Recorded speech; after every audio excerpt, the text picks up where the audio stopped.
Que Dieu vous bénisse. Aujourd'hui, nous commençons une série sur l'actualité à la lumière de la Bible. On est au temps de l'accomplissement des prophéties. Il est très important de les connaître et de surveiller leur réalisation. Car la prophétie est l'horloge de l'Église. C'est elle qui nous permet de savoir en quel temps nous sommes et nous incite à accélérer notre préparation pour aller à la rencontre du Christ. Je fais allusion à l'enlèvement. Dans la prophétie, Israël est bien au centre, au cœur de la prophétie. Selon les Écritures, une nation du Nord, ça peut être aussi un empire du Nord, se déferlera contre Israël, attaquera Israël. Dans le Nord, nous avons l'Iran et la Russie, son allié. Je n'avais pas compris grand-chose, je l'avoue, au début de la guerre de l'Ukraine, tandis que la Russie entretenait de bonnes relations avec l'État hébreu. Mais la situation a vite changé quand le navire amiral russe a été la cible de l'armée ukrainienne et que le matériel de cette attaque et la logistique venaient de l'État hébreu. La Russie, l'ayant découvert, a vite brouillé avec Israël et depuis lors, le fossé entre les deux nations ne cesse de s'agrandir.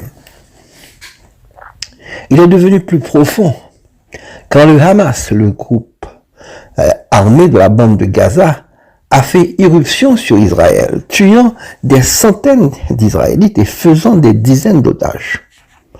On dit que la Russie a aidé les Palestiniens à s'armer et à préparer cette attaque.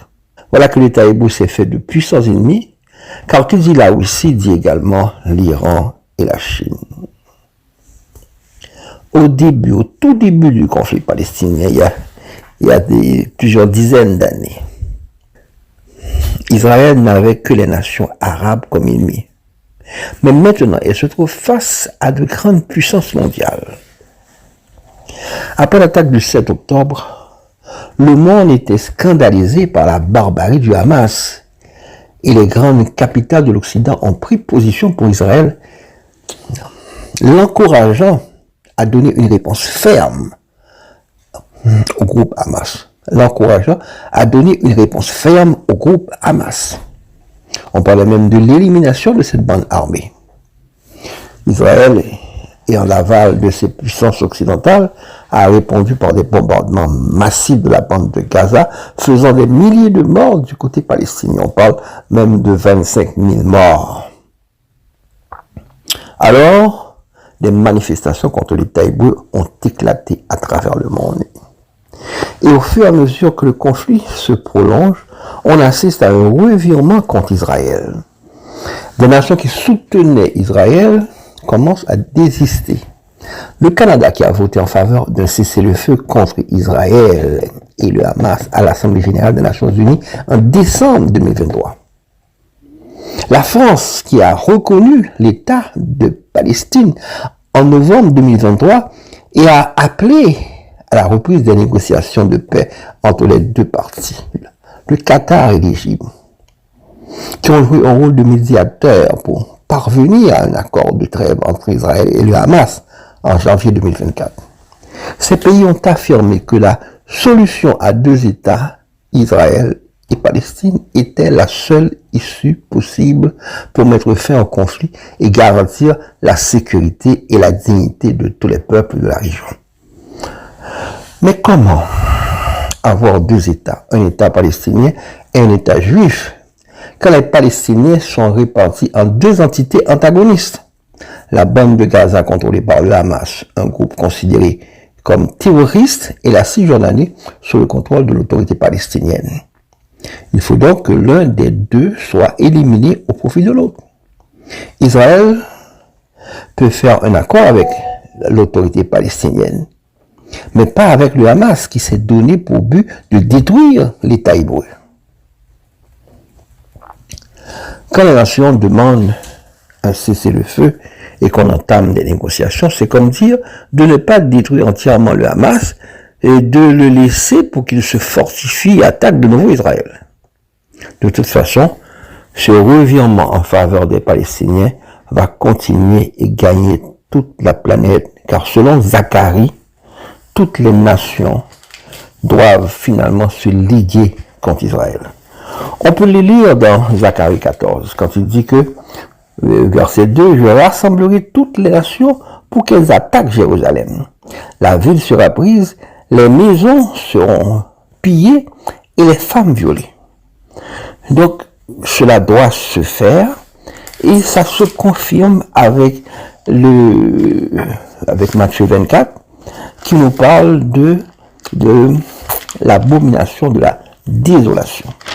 On peut lire dans Matthieu 24, verset 15, c'est pourquoi lorsque vous verrez l'abomination de la désolation dont a parlé le prophète Daniel.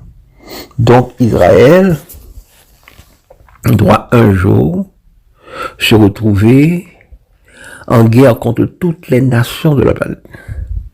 Et c'est alors que Dieu, c'est alors qu'ils vont se convertir, qu'ils vont appeler Dieu à leur secours. Et c'est alors que Dieu va intervenir pour délivrer la nation d'Israël. C'est pas loin, ça va venir bientôt. Le conflit que nous voyons maintenant ne restera pas comme il est. Ce conflit doit s'agrandir. On voit maintenant le Yémen qui rentre dedans, l'Irak, et qui donne l'appui au Yémen. Et donc c'est un conflit qui doit s'agrandir et qui peut même déboucher sur une guerre mondiale, la troisième guerre mondiale. C'est pas pour vous paniquer, mais c'est la prophétie.